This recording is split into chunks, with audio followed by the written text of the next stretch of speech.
Hello students, कल हमने समुच्चय के प्रकार पढ़ा और लास्ट में हमने पढ़ा था उप समुच्चय। उप समुच्चय उप समुच्चय की परिभाषा क्या होती है?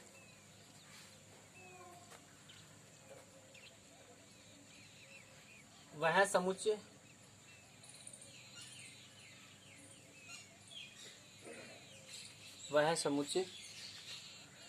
उपसमुच्चय कहलाता है। वह समुच्चय उपसमुच्चय कहलाता है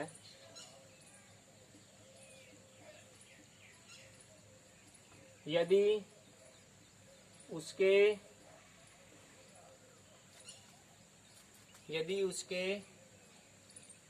सभी अवयव किसी अन्य समुच्चय में हो। सभी अवयव किसी अन्य समुच्चय में हो, ठीक है क्या? यानी एक समुच्चय उपसमुच्चय कहलाएगा जब उसके सारे अवयव दूसरे समुच्चय में मिल जाए, जिसका संकेत क्या होता है? बी उपसमुच्चय है ए का, तो इसको क्या दर्शाएंगे? बी उपसमुच्चय है ए का, ठीक है। एग्जाम्पल के लिए ए बराबर आपको दे दिया 1 2 3, तो बी मैंने आपको दे दिया 2, सी 1 3, डी 2 4। तो आप इसको देख के लिखेंगे बी उपसमुच्चय है ए का, सी उपसमुच्चय है ए का और डी उपसमुच्चय नहीं है, ठीक है। ये होता है उपसमुच्चय। अब हम आते हैं अपनी संख्याओं में।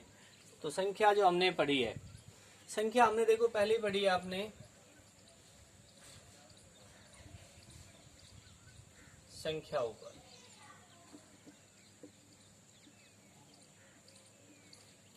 पहले आपने नेचुरल नंबर,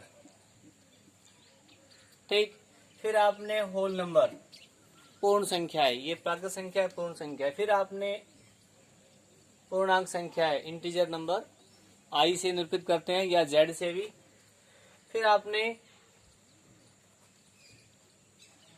परिमेय संख्याएं, ठीक है, और अपरिमेय संख्याएं और रियल नंबर। तो हम देखेंगे ये सारी संख्याएं इसमें शामिल होती है, ये सारी संख्याएं इसमें मिल जाएगी आपको। इसमें क्या फालतू रहेगा? 0 फालतू रहेगा, लेकिन ये सारी रहेगी। तो n उपसमुच्चय किसका? पूर्ण संख्या होगा। ये सारी संख्या इसमें मिल जाएगी, क्योंकि इसमें माइनस प्लस सारी होती है, तो इसमें केवल 0 से स्टार्ट होती है, वो इसमें सारी मिल जाएगी। परिमेय संख्या में सारी मिल जाएगी, क्योंकि ये p/q के रूप में होती है। p/q के रूप में इसमें जितनी भी परिमेय संख्या है जिनका अंश जिनका हर एक है, वो सारी संख्याएं पूर्णांक संख्याएं होगी और वास्तविक संख्याओं में आती है सभी। तो ये है संख्याओं का, ठीक है। अब समुच्चयों के प्रकार के बाद आपने समुच्चय के प्रकार में क्या क्या पढ़ा? पहले आपने रिक्त समुच्चय, स्थायी होता है, समान समुच्चय, असमान समुच्चय और परिमित समुच्चय, अपरिमित समुच्चय, एकल समुच्चय, समतुल्य समुच्चय। तो आपने ये और एक उपसमुच्चय। इसके बाद आता है समुच्चय में समुच्चय के अवयव की संख्या।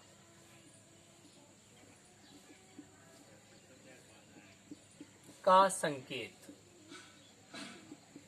किससे देते हैं भाई? ठीक है, तो ये संकेत होता है एन ए। एन ए है समुच्चय, आपका जो समुच्चय है। एन है नंबर, उसकी संख्या बताएगा। जैसे ए बराबर है 1 3 5 7, तो एन ए यानी इसमें अवयव की संख्या कितनी है? 4 हो जाएगी। बी बराबर है 1 2 3 डैश डैश 15, तो एन बी कितनी हो जाएगी? 15। ठीक है। सी बराबर दे दिया खाली मजला कोष्टक यानी 5, यानी रिक्त समुच्चय है, तो इसमें एन सी कितना हो जाएगा? यानी उसमें अवयव की संख्या कितनी हो जाएगी? जी। ठीक है, तो ये है समुच्चय के अवयव की संख्या का संकेत कि हम कैसे देते हैं। तो जो समुच्चय है उसके आगे एन लगाकर उसका संकेत देते हैं। और अब आपने कल जो बताया था वो उनको उतारने की आवश्यकता नहीं है, सिर्फ उनको आपने ध्यान रखना है। अब इसको यहां से लेकर यहां तक आप अपने सब नोटबुक में उतारेंगे स्क्रीनशॉट लेकर।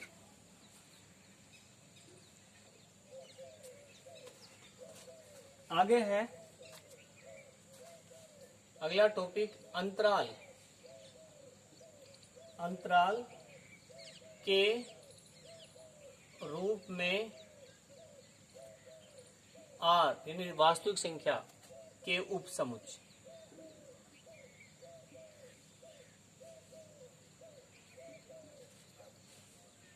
के उपसमुच्चय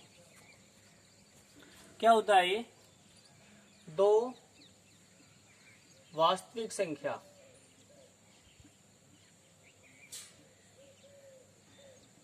ए व बी के मध्य, ए व बी के मध्य सभी वास्तविक संख्याओं के समुच्चय को अंतराल कहते हैं।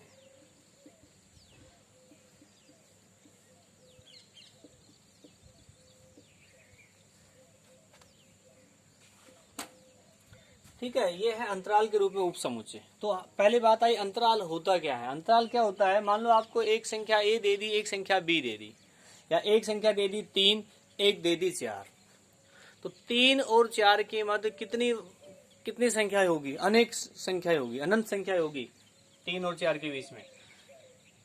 3.1, 3.001, 3.002, 3.003, 3.004, अनेक संख्या होगी अनंत। तो ए और बी के मध्य जितनी भी संख्या आएगी उनका जो समुच्चय आएगा वो उनको अंतराल कहते हैं। अब इनका संकेत देखो क्या देते हैं हम। मेन बात इससे नहीं, मेन बात ये आती है। अंतराल होता है 4 प्रकार के। एक है विवर्त अंतराल,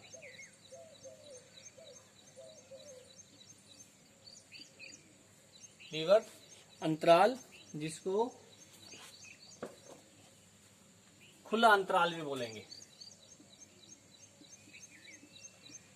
खुला अंतराल। तो विवर्त अंतराल जो होता है उसका ये संकेत होता है ए और बी, ए और बी, यानी एक्स बिलोंग कर रहा है ए बी। ये चलो यहां आ जाते हैं। एक्स बिलोंग ए और बी, इसका मतलब क्या है? छोटा कोष्टक जहां आएगा विवर्त अंतराल होगा, खुला अंतराल होगा। इसका मतलब क्या है? इस अंतराल में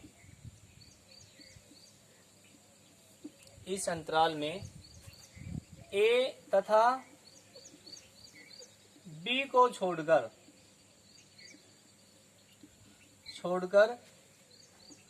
सभी संख्याएं होगी। सभी संख्याएं होगी। ठीक है। अब एग्जाम्पल के लिए मैं आपको ये कहूं कि भाई x बिलोंग कर रहा है 3 और 5 में। ठीक, तो x क्या क्या हो सकता है?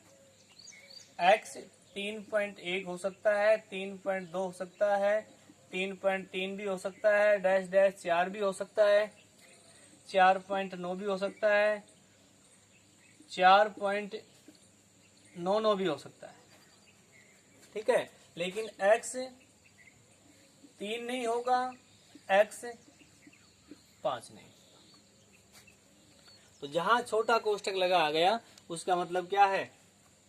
3 उन दोनों संख्याओं को छोड़ के बीच की संख्याएं सारे हमारे समुच्चय में शामिल होगी। ठीक है, यह है विवर्त अंतराल। अब इसको संख्या रेखा पे दर्शाएंगे।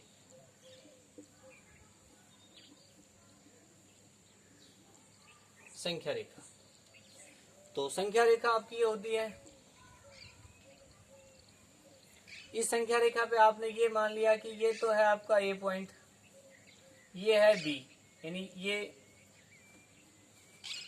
कोई मान बी है, ये कोई मान ए है। अब संख्या रेखा पे दर्शाने का मतलब ये है जो जो आपके समुच्चय में शामिल है उनको आपने गहरा करना है।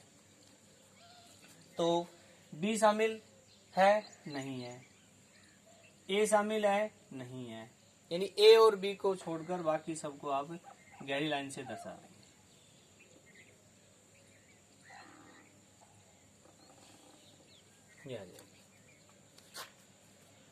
ठीक है, अब इसको आप ये भी लिख सकते हैं, क्या? ये x इधर a इधर b, कि x का मान a से बड़ा है, x का मान b से छोटा है, और उनके बीच में इधर आएगी छोटी संख्या, इधर आएगी बड़ी संख्या, और यहाँ पर ये है चिन्ह ग्रेटर देन का, ये है लेस देन का। अब नंबर 2 देखो, आगे इससे समझ में आएगा। ये है अब अगला अंतराल, संवर्त अंतराल।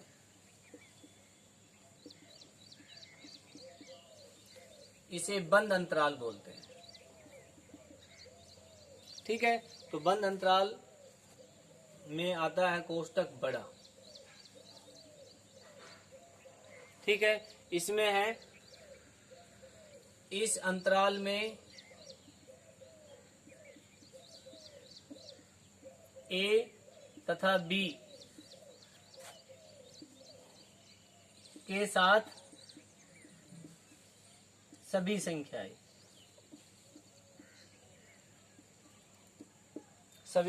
संख्याएं शामिल होगी। यानी यदि एग्जाम्पल के लिए हम ले, x बिलोंग कर दिया आपने बड़ा कोष्टक 4 और 6, तो इसमें आप x बराबर 4 भी कहेंगे, 4.1 भी, 4.2 भी, डैश डैश डैश 5.9 भी कहेंगे, और 6 भी कहेंगे। इनमें सभी संख्याएं होगी। ठीक है, बड़ा कोष्टक जहां लग जाएगा उसमें सभी संख्याएं। अब समझ में आ गया छोटा कोष्टक का अर्थ क्या है, बड़ा कोष्टक अर्थ क्या है। बड़ा कोष्टक में वो दोनों संख्याएं शामिल होती है, छोटा कोष्टक में दोनों संख्या शामिल नहीं होती है। अब इसकी संख्या रेखा, संख्या रेखा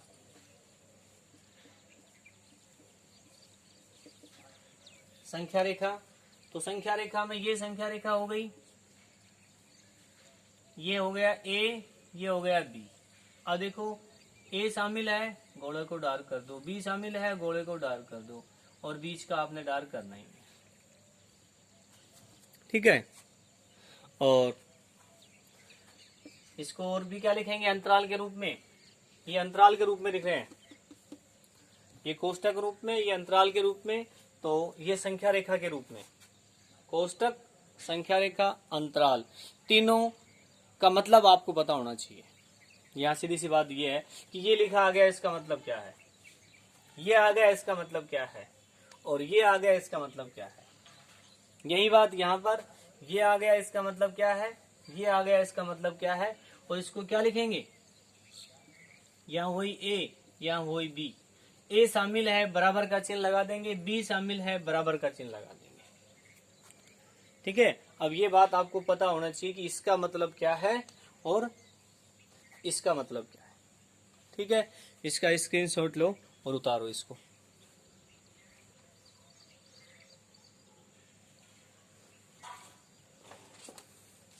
देखो नीचे कम क्लियर आ रहा है, अब दोबारा देख लो आप।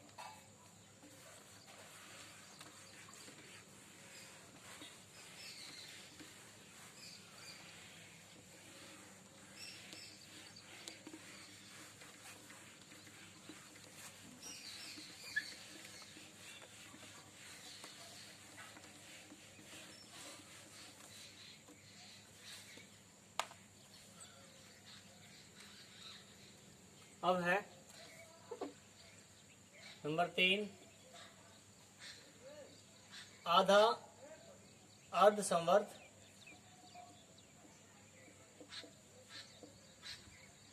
तथा अर्थ विवर्त।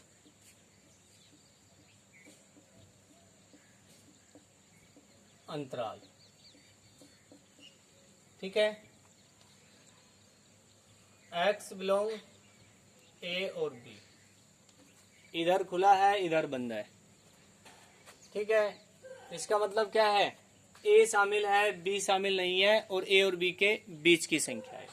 संख्या रेखा पे ए बी ये शामिल है, ये डार्क हो जाएगा, ये खाली घोड़ा हो जाएगा और ये हो जाएगा डार्क। अंतराल के रूप में बीच में x आएगा, इधर छोटी संख्या आएगी इधर बड़ी संख्या आएगी। ठीक है, यहाँ इक्वल आ जाएगा। दूसरा x ए बी, तो इसमें ये ए ये बी ये डार्क में आ जाएगा, ये डार्क ये खाली घोड़ा, इधर ए और ठीक है, ये तो आपके अंतराल के रूप में। अब इस पे आधारित जो जो सवाल है 1.2 के, आपने कौन कौन से करने हैं 1.2 का। 1.1 आपको बताई थी, आप आज आपने जो प्रॉब्लम है वो 1.1 की बतानी है कि कौन कौन से नहीं आए। 1.2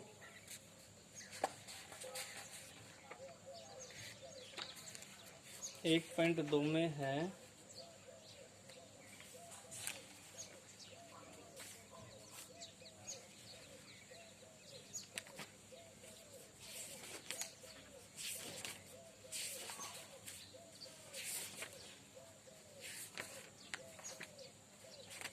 देखो 1.2 में आपके पास मैं 1.2 की आपको फोटो भेज दूंगा। 1.2 में जो जो सवाल है आपने अंतराल पे आधारित वे करने हैं।